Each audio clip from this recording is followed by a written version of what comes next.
Ya, selamat datang teman-teman di video modul atau video tutorial kelas pemrograman objek 1. Kita pakai bahasa Java di sini ya. Bersama saya Gelar Aditya Pratama dan saya buat video ini untuk Politeknik Piksi Ganesha Bandung.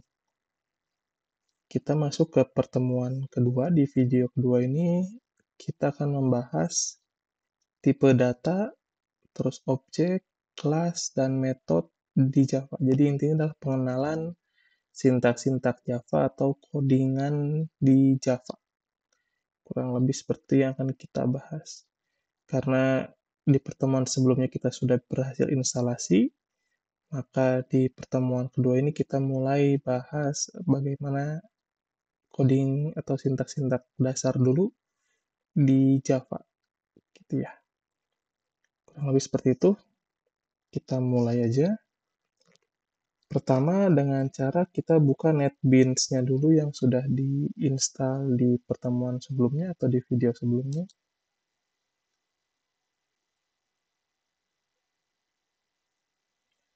Oke, lalu kita buat project baru dengan nama pertemuan 2. Kebetulan saya udah ada ya, tapi kita contohkan saja bagaimana cara bikin project barunya, yaitu dengan kata file, new project. Ya. Lalu kita pilih Java with N, lalu Java application. Kita klik next ya.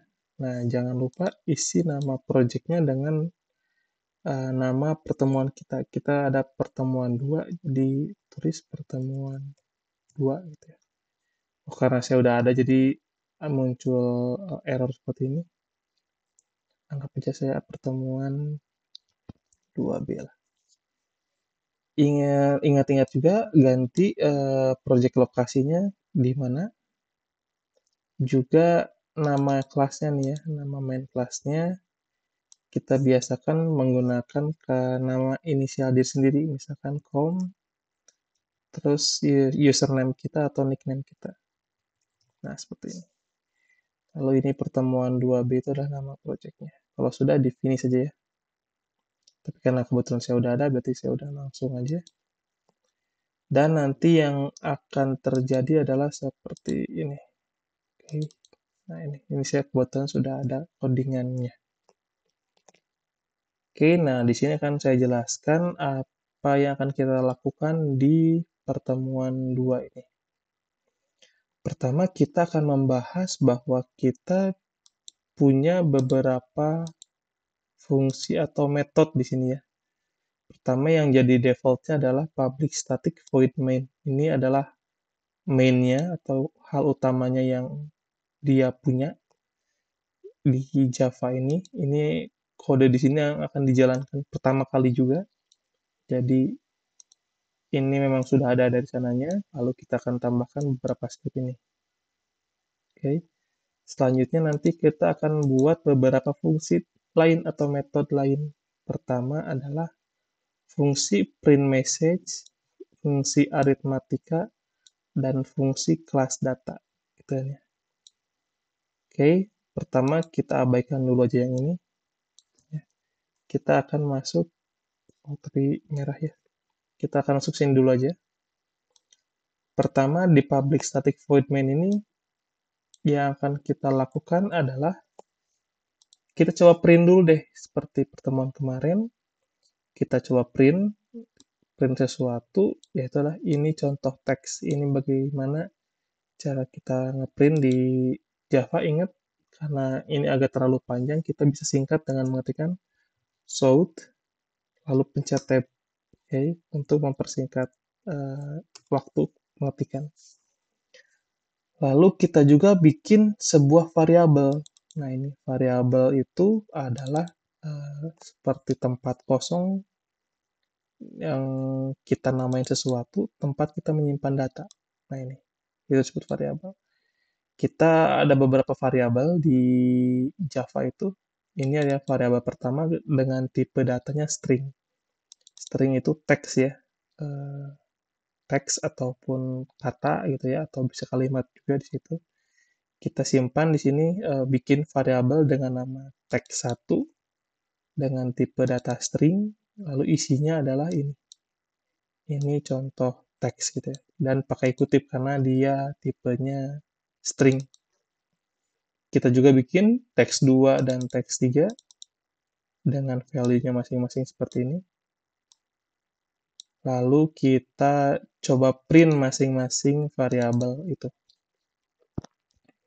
Cara melakukan print-nya adalah shout aja, lalu jadi sistem out print ln.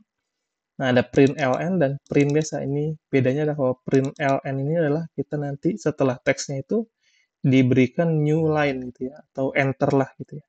Tapi kalau print biasa, dia tidak ada enter setelah printnya berlangsung.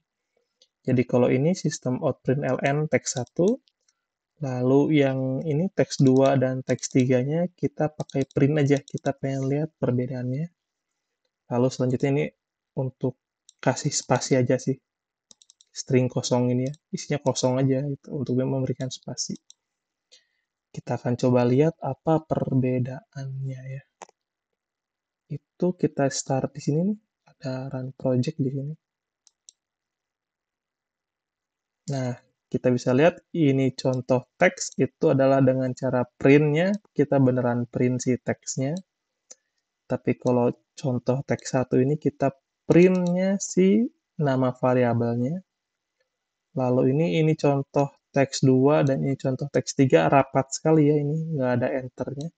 Karena kita gunakan ini nih, print biasa. Kalau di sini ada spasi kosong, ini hasil dari ini, hasil dari print kosong seperti ini. Oke, itu untuk seksi pertama kita untuk di function atau di method main ya. Selanjutnya kita akan bergerak ke metode fungsi print message. Nah, ini sengaja sih saya matikan dulu nih. Ini kalau ada tanda slash ya atau garis miring ini dan dia berubah jadi pucat warna abu-abu, artinya adalah script ini dikomentarkan dulu gitu atau dimatikan dulu.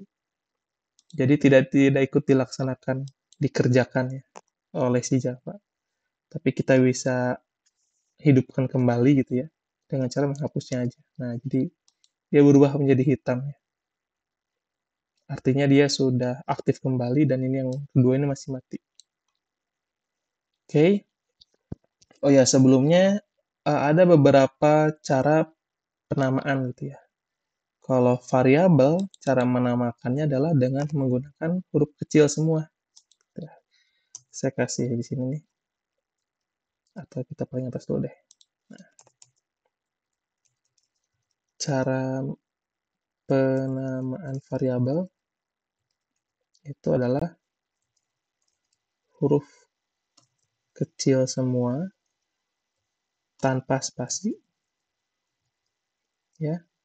Kalau mau diganti spasi, ganti dengan underscore seperti ini. Jadi contohnya misalkan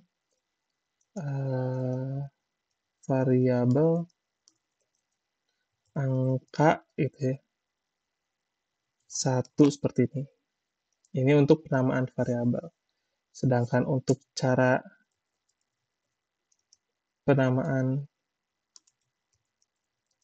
fungsi atau metode gitu ya. Jadi dia istilahnya camel case. Jadi adalah seperti ini. Dia huruf kecil semua ya. Huruf kecil tanpa spasi ya. Tapi huruf pertama tiap katanya dibuat kapital. Nah, contohnya adalah fungsi misalkan angka 1 seperti ini. Jadi ada beberapa perbedaan ya. Kalau untuk variabel tuh seperti ini, kecil semua, lalu spasi diganti underscore.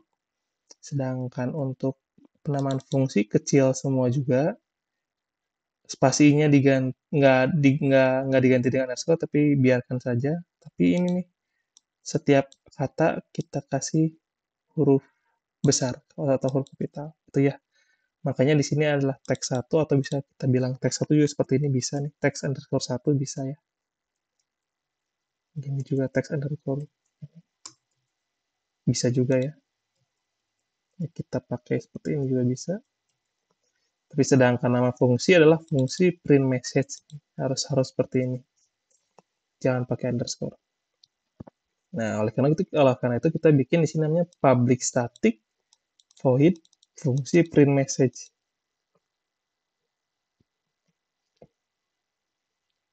Nah, di dalam fungsi ini sebenarnya sama, dia melakukan print-print juga. Cuman yang jadi beda adalah ketika di main ini adalah variabelnya ada di sini, di dalam dirinya sendiri ya, di dalam sini ya, si teks 1 sampai teks 3 ini. Sedangkan untuk yang fungsi print message ini adalah variabelnya ada di atas. Nah, ini disebut dengan global variable. Jadi dia letaknya ada di atas nih, di atas ini. Kalau yang di main ini hanya berlaku di dalam saja, jadi kalau kita panggil teks 2 di luar ini tidak akan terbaca, tapi kalau kita simpan ini di atas, public static, nah ini ya, bikin variabel baru dengan tipe data integer dengan namanya angka 1, isinya adalah 7. Integer itu angka ya, angka bilangan bulat. Sedangkan yang kedua double. Ya, double itu adalah tipe data bilangan desimal. Dengan namanya angka 2, value-nya adalah 3,14. Lalu kita punya variabel ketiga dengan tipe data boolean. Boolean itu kondisi atau true false ya, true false, iya tidak gitu kan ya. Namanya kondisi dan isinya adalah true. Jadi hanya bisa diisi dengan dua saja, true atau false untuk boolean ini. Jadi tiga variabel ini kita simpan di atas itu untuk sebagai global variabel supaya bisa dibaca di semua fungsi atau semua metode yang ada di sini. Oke, kita lanjut ya. Jadi di sini hanya kita print sesuatu nih, kita print aja. Ini contoh teks 4 gitu ya. Lalu di sini kita print si integernya nih. Ini integer, lalu kita tambahkan nama variabelnya angka 1 yang di atas ini. Harusnya dia akan ngeprint si angka 7-nya ini. Selanjutnya kita juga print ini double dan masukin angka 2. Angka 2 itu adalah ini. Lalu adalah ini boolean untuk ngeprint kondisi. Oke, lalu print kosong lagi untuk separator aja. Kita coba di running dulu ya. Kita save, lalu di run. Nah, ini dia. Ini contoh 4, ini integer, ini double, ini boolean, dan value-nya sama seperti yang ada di atas. Kalau kita ini ubah juga, dan kita jalankan ulang, ya dia berubah juga nih. Ini integer 77, oke ya. Oke, dapat dipahami sampai sini. Kita lanjut ke fungsi selanjutnya, yaitu adalah fungsi aritmatika nih. Jadi kita nyalakan dulu nih yang bawah sini nih, supaya fungsi aritmatikanya jalan supaya dapat terbaca di sini. Di fungsi aritmatika ini kita bikin fungsi baru ya ini. Lalu dipanggil di sini tadi. Kita punya beberapa fungsi aritmatika, yaitu penjumlahan, pengurangan, pengalihan, pembagian, sisa bagi, dan lawan ya. Nah, kita bikin variabel-variabelnya di sini, ada hasil penjumlahan, hasil pengurangan, dan sebagainya. Nah, dengan kasih tipe datanya double supaya desimal. Lalu kita gunakan fungsi aritmatikanya adalah dengan cara misalkan hasil penjumlahan sama dengan angka 1 ditambah angka 2. Sedangkan angka 1, angka 2 ini sudah dideklarasikan di atas ya, 7 dan 3,14. Ini kita bisa ubah sih value-nya. Lalu ada hasil pengurangan, angka 1 dikurang, ini ya, dikurang angka 2. Kalau hasil pengalian, angka 1 bintang, ini karakter bintang untuk kali itu, angka 2. Untuk hasil pembagian, angka 1 garis miring, ya, angka 2.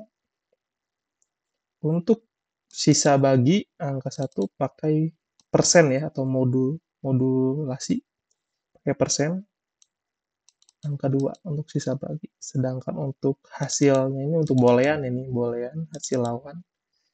Jadi dari true kita pengen lawannya apa nih? Atau kebalikan dari true itu pakai tanda seru kondisi. Maka muncul dia lawannya dari true, harusnya adalah false ya. Oke, kita sudah pasang semuanya di sini, lalu ya kita tinggal print aja nih. Print pertama adalah hasil penjumlahan. Masukin angka satunya dan angka 2-nya dimasukin, sama dengan masukin hasil penjumlahannya. Hasil pengurangan, angka 1 dan angka 2 juga dimunculkan juga hasil pengurangannya. Hasil pengalian pun sama, hasil pembagian, ini hasil sisa bagi juga sama. Juga lawan dari kondisi adalah hasil lawan, seperti ini. Oke, dapat dipahami, kita coba jalankan, kita lihat outputnya seperti apa. Nah, ini dia. Jadi ini yang pertama, fungsi pertama, ini fungsi main, ini fungsi print, dan ini fungsi aritmatika. 7 dan 3,14 ditambahin jadi 10,14. Sedangkan 7 dikurangi 3,14 adalah segini. Pengaliannya seperti ini. Hasil baginya adalah 2,2 sekian. Sisa baginya adalah 0,17. Dan lawan dari true adalah false. Oke. Ini masih perhitungan sederhana aja ya, fungsi-fungsi sederhana aritmatikanya. Oke, sudah dapat dipahami untuk fungsi ketiga ini. Lalu kita punya fungsi terakhir adalah fungsi kelas data. Kita aktifkan dulu ini.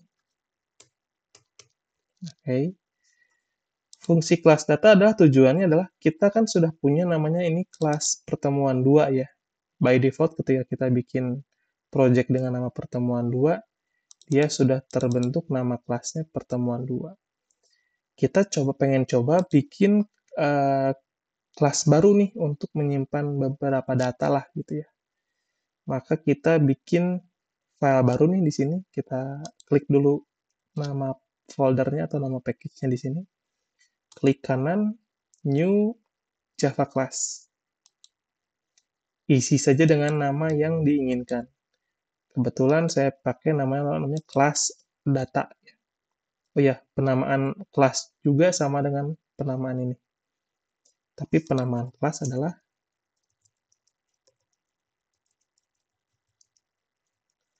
dia camel case juga, tapi kalau misalnya nama fungsi itu diawali dari huruf kecil, kalau kelas semuanya adalah semua semua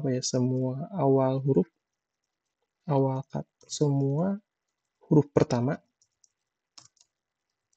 tiap kata dibuat kapital. Nah, seperti ini ya.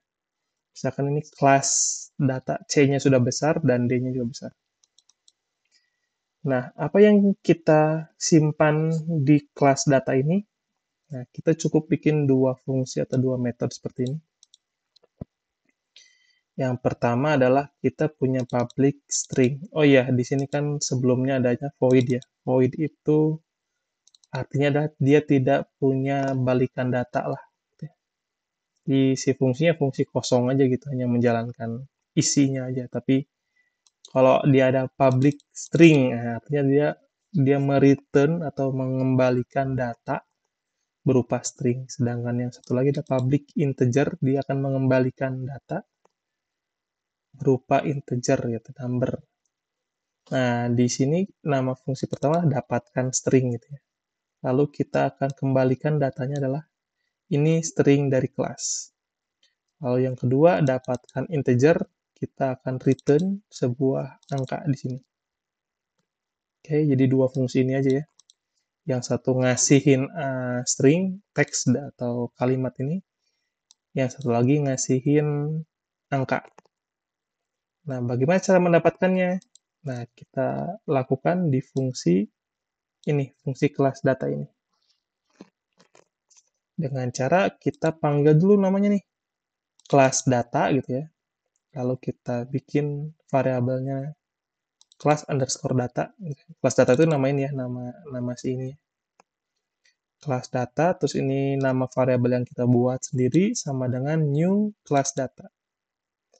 Lalu kita buat variabel string dengan namanya dapatkan string sama dengan kelas data titik. Nah, ini kalau kita pakai ini ya. Kelas data titik.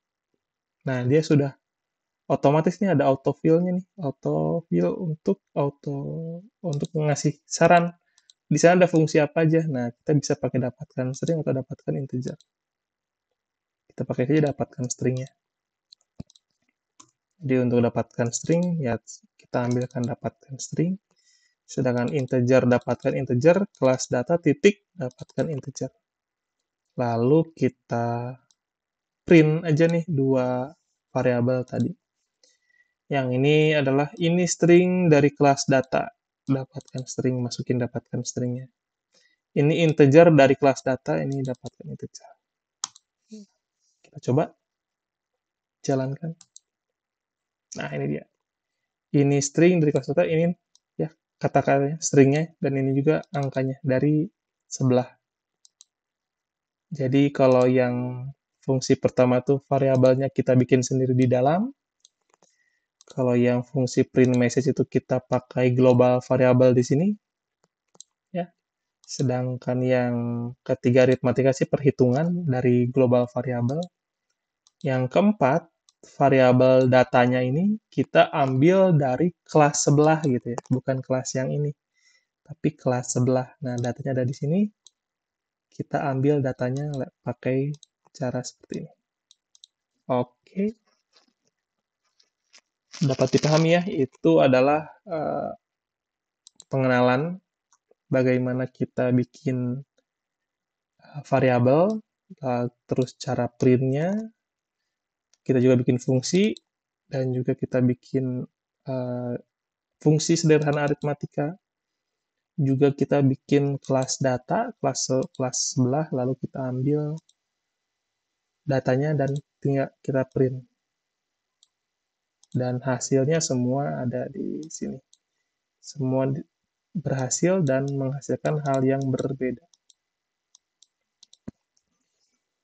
Oke, dapat dipahami ya. Jadi itulah untuk pertemuan dua ini. Untuk pengantarnya saja dulu, pengantar bagaimana coding-coding Java yang akan kita pakai di kemudian hari. Di sini baru kita pelajari adalah bagaimana bikin variabel, bagaimana bikin fungsi atau metode, juga bikin kelas. Ya, kelas baru lah seperti itu. Oke, goal kita sudah tercapai di pertemuan dua ini. Kita akhiri video ini. Kita akan jumpa juga di video selanjutnya dengan materi yang berbeda. Dengan saya Gelar Aditya Pratama, terima kasih.